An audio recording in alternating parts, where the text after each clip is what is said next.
Who's your favorite musician? Well, whosoever it might be, I don't know. But what I actually know is that they are likely wondering if they can keep it going through the pandemic.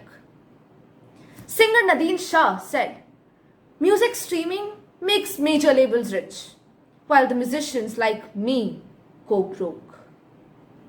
Greetings, I am Manat Kaur, a student of class 9th in Delhi Public School, R.K. Puram. And according to my perception, musicians are being affected drastically by the new policies and functioning adopted by music streaming services. Here's how. Earlier, a musician used to sell a CD which had 8 to 10 songs, and the end user had to pay for the whole CD, which cost about 150 to 300 rupees. This meant more and more royalty for the musicians.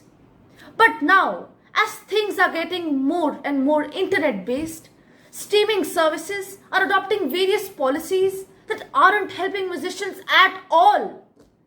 Spotify has announced it's cutting royalties in exchange for an algorithm boost, and iTunes is allowing the customers to buy a song for just 99 cents. Streaming companies have their valuations linked to traffic on their site or on the number of subscribers. With cutting on what one pays for the music, they're attracting majority of traffic, which is driving their valuations higher. However, freeware means zero revenue or minuscule for musicians. As the subscription by the customers is being reduced, the streaming services get little money and they give even less to the musicians. This way, the streaming services are able to attract more customers.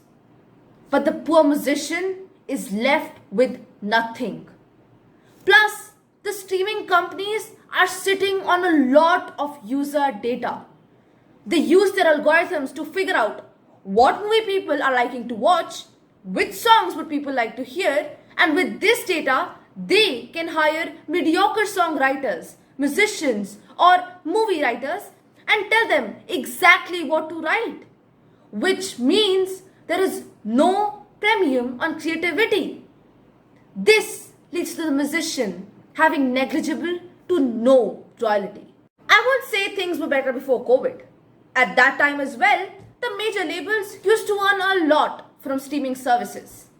But the musicians could get shows because of the popularity of their songs. And the tickets for those used to be in thousands of rupees, from which they used to make money. Concerns about streaming incomes of musicians have been in talk for quite some time.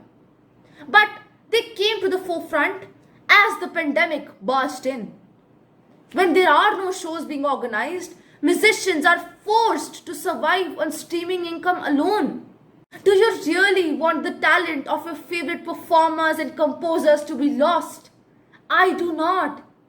What's needed now is a reform that will provide today's and tomorrow's musicians everything they need to succeed. This reform is particularly needed because radio and television are morphing to streaming services. Let's not damage an industry that's already on its knees. Thank you.